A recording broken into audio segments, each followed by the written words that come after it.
Hello. Hope you are all good. I'm very happy to be with you this morning. So, AI. I discovered AI more than 15 years ago. But at that time in France, AI was for architecture d'information, information architecture. It was not yet for artificial intelligence. And this became a website to be organized, to be structured, to help the final users find their way, find the information they need, orient themselves. But in my practice, it's so closely tied to digital interface that I almost forgot that the root of information architecture, where does it come from? Of course, it comes from the psychological world of cognitive theories, but it also comes from the very physical world of architecture. Let me present you Richard Sorbonne. So, yeah, sorry. Who is he? He's one of the founding fathers of information architecture. He was at the same time both an architect and a graphic designer. And he introduced the idea that the digital information, it should be structured just like a building, so with solid foundations. And so that's why we can say that information architecture organize the digital space just like the real architecture and urban planners are organizing the city space. So they define landmarks, they define models. And to come back to the concept of this day, screenless cities, this is an invite to come back to the roots of information architecture and to question how the city is organized as an information space. Because the city is a screen. It's a place to display information, just like a website. So let's look together at the city with the eye of an information architect. That's what I'm offering to you, suggestion for today. So if you are in a big city like Paris, and if you lift your head from your smartphone, you will be struck by the cacophony of interface, of meaningful interface. There are signs everywhere, information everywhere. It's like a forest of symbols, to say it with Baudelaire's word. So first, look at the structure. Architecture guides us. Just like in a website, when you arrive in front of a building, you know where is the entrance because the architecture tells you where it is, which way to go. You don't have to question yourself and to look at on the map where is the entrance door. The styles of the architecture, it reflects the periods, the era, and also how all those construction periods are intertwined. So you know if you are in a recent neighborhood or in a very historic neighborhood, you know if it has been rehabilitated, and the mix of the different periods also tells you where you are. Materials also carry meanings. If it's a road, if it's sidewalk, if it's a bike lane, if it's pedestrian street, it's not the same material on the ground. So just looking at the soil without reading any sign, usually you know if it's a place to walk, to bike, to drive, or if it's a place you should not go at all. Exactly like in designing interface, you know if you have to scroll up or to click. You just know because of the design. And it's the same in the streets. Now look at the interactors, the street furnitures. Parking meters, bike racks, benches, tables. It suggests how the space should be used. You don't need labels to understand what you need to do here. You know, exactly like on a website, a slider or a shopping cart icon, you know where you are, you know what you have to do. Now the layout. The layout in the streets, it's the facades of building. They are like a visual alphabet. They are communicating with us without any sign. We don't need to read to know. For example, with shop facades like this, you don't need to be aware of the name, even if the name doesn't ring any bell. I'm sure you can quickly guess if there is a restaurant, if there is a real estate agency, if there is a bank, a hairdresser maybe, or a bakery or a repair shop. Do you have them? It's like in a website again. The layout tells you which kind of website you are looking at. You know if you are visiting a football club website, or if you are visiting a Jewel brand website, or if you are in a newspaper. The layout is different, but it's the same with the facets. So there are cultural codes that helps us to know, and we might even be able to know if it's an upscale place or if it's a very affordable restaurant, for example, just looking at how does it look. And most part of the time, it's the same for the shop is open or closed. You don't have to read the small sign with the opening hours. You know by looking at the lighting, the activity, you can quickly guess. I'm sure you can quickly guess which one is closed, which one is open in the image here. People also are part of the layout and the content, and they also provide clues. The way they dress, their behaviors, so you quickly know a lot about the neighborhood. If it's a touristy place, if it's a business-centric place, if it's a working class residential place. So, finally, the content. Words everywhere in the streets. There are shop names, signs, ads, graffitis. There are far more words on a street that anyone would recommend for a website. So even in a foreign language, even if you don't understand the text, just looking at the color choices, the fonts, I'm sure you can guess a lot about if it's a practical text, if it's a cultural place, if it's political, if it's artistic. You don't even need to read, so you don't even need to have the meaning. And finally, the most obvious, iconography, signage. So it commands a focus. It's simple codes we have learned from a young age. And in the streets, like in digital interface, we know them. It's not exit or confirm buttons. It's pedestrian crossing. It's pharmacy signs. It's do not enter symbols. It's sirens, flashing lights. So you know how to behave when you see those icons. And all those things, they are holding meanings because they reflect a cultural convention. They reflect a social construct. We have learned to recognize those things. And so it's like the crossroad, it's like a hamburger menu. There are patterns for urban interface, just like there are patterns for digital interface. And there is one game that illustrates this very well. It's a GeoGuessr. I don't know if you know the game. Okay, you know. So, it's we give you a street view scene, and you have to guess where it comes from and to select a point in the map and to be the closest possible of the initial location. If we are able to play this game, it's because there are patterns, cultural convention that help us know where we are, even if we don't read any word and we don't have any screen.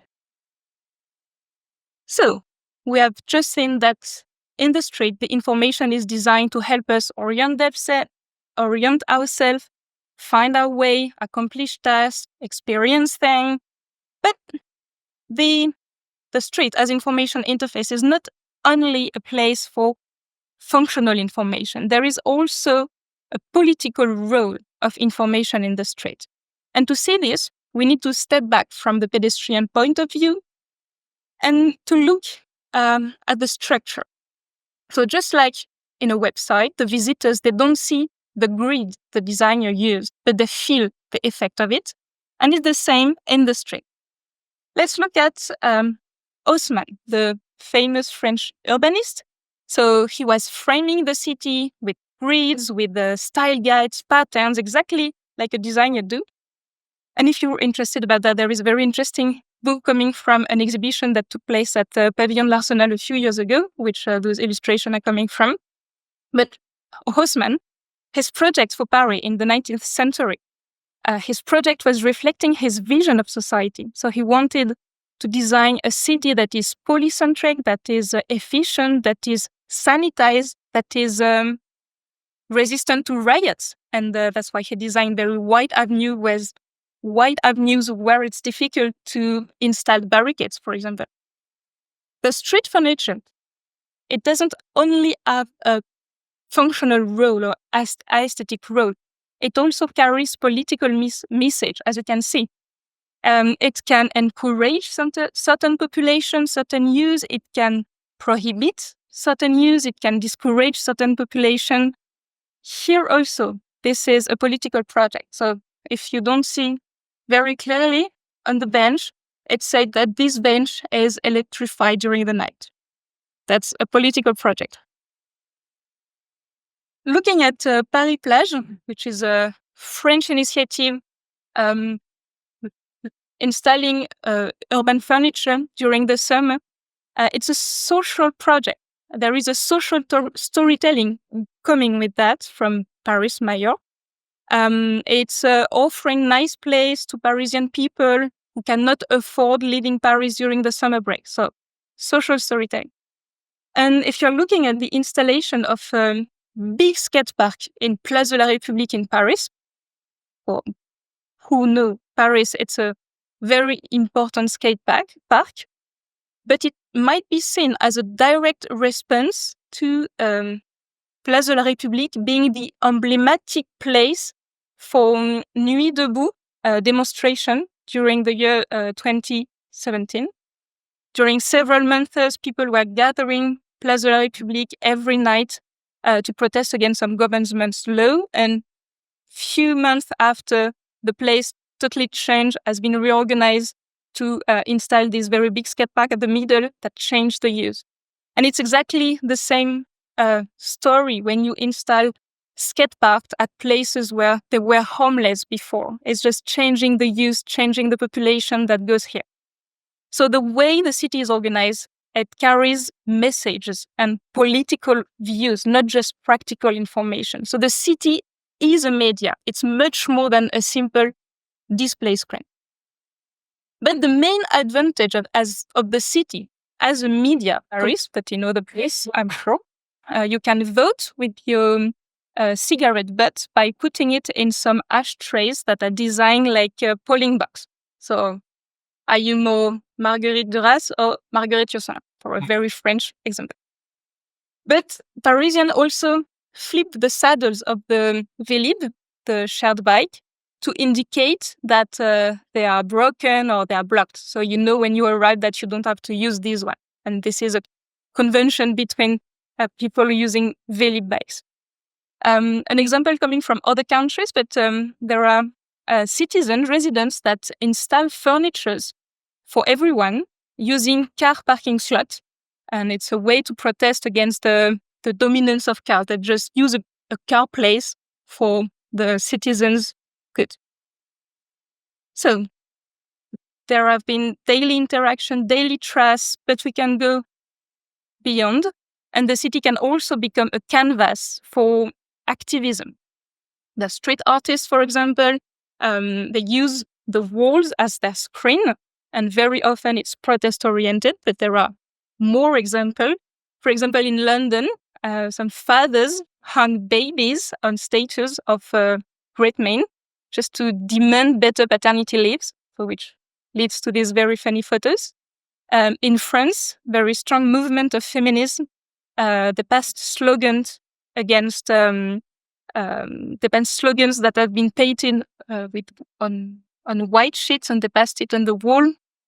And also on some small towns, big village, some activism from agricultural unions, they flip the road sign to protest against overregulation. This is a common pattern now.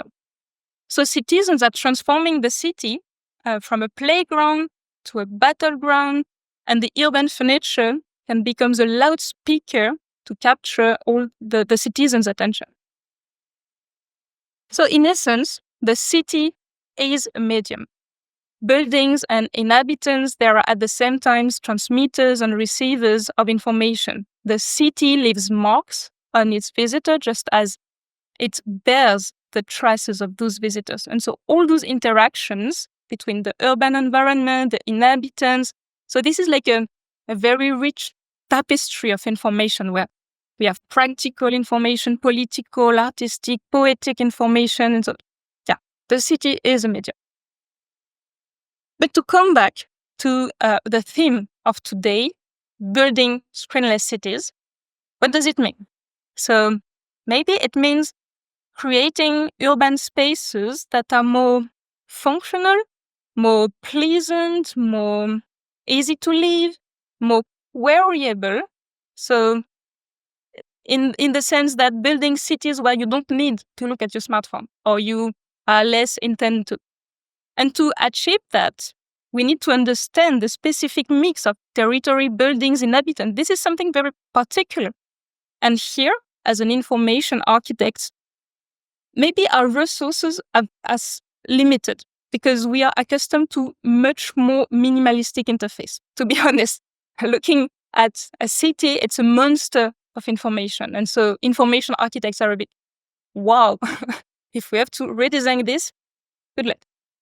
But this is where urban planners and data scientists have all the answers to offer. And for this last part, I'm going to present a few projects from the urban AI community. And this is also a way to give tributes to the creators and those works because they all nourishes us. And this is why we have this urban AI community. So first, to build better cities, we need to understand what the city does to its users, make the patterns visible, make the grids visible. First project, it comes from the MIT Sensible City Lab, and they wanted to understand why certain streets are more pleasant than others. Just the idea was to do that to guide the future works of urban planning. And so they studied the difference between the routes provided by navigation application to go from point A to point B, and the routes that are actually used by pedestrians. So they compared both routes, and they try to explain the difference between the chosen path and the planned path using urban morphology characteristics like the presence of green space, shops, things like this. In a very similar approach, Systematica and their research lab, Transform Transport, they try to identify the urban parameters that are creating feeling of safety or a feeling of insecurity in streets for women. So they studied a score of insecurity experienced by women in the street of Milan, and they tried to compare it with the urban characteristic of those streets. So mainly connectivity, width, lighting, activity in the streets, and things like that. And so they made the models that allow for analyzing all the city streets regarding their capacity to inspire more or less security to women. And this is a very helpful work to adapt the city accordingly. And so with my team, we worked with them to visualize their results on this project. And this is what you see at the moment. And at the moment, I'm also working with my team on a very big project named Modality. So Modality, it's a tool to better understand what public transportation do to the inhabitants and how the networks of public transport grant access or deny access to the city's resources. What are the inequalities those networks are creating? And to do that, we are using vast data sets of urban transport data and also algorithm to calculate the travel time and the travel condition on each point of the territory. And this is a tool that reveals how the transportation networks enable connection, how it makes possible to commute without a car, if there are some neighborhoods that are disadvantaged or that are favored by the networks. But it's also a tool that helps planning better public transport network. So it's a tool that is used to make cities easier to inhabit without a car. And so all these projects, data, algorithm, computational power, it's used to understand what the city does to the inhabitant to be able to build better cities. But now, and to conclude, we can also apply algorithm to cities to find solution to build better cities. So, for example, find solution to complex optimization problem. The computational urban design, it's using computational power to generate, to model, to test millions of possibilities to organize a neighborhood. So it's a good way to find maybe a more optimal balance between all the constraints, like physical, environmental constraints, economic constraints, but also the aspiration of inhabitants. This is the project on the left from KPF-UI. But we also can use generative AI to redesign, reconfigure cities and give a lot of new ideas. So we can use this to raise awareness among residents, to test new ideas, to make people see what can be desirable cities. So it can be incorporated into participational platforms like Urbanist AI. So, to conclude, we have seen the city as a place endured as information overload place. But the city can also be chosen, shaped by the inhabitants, by their interactions, by their dreams maybe. And this is a journey urban AIs should help us realize. So thank you. And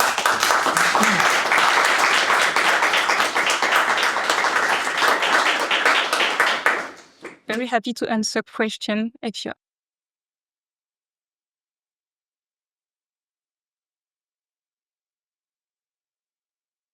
Okay, maybe it's lunchtime, and if you have other questions during the lunch, I'll be happy to answer. Thank you. Merci beaucoup. Thank you very much.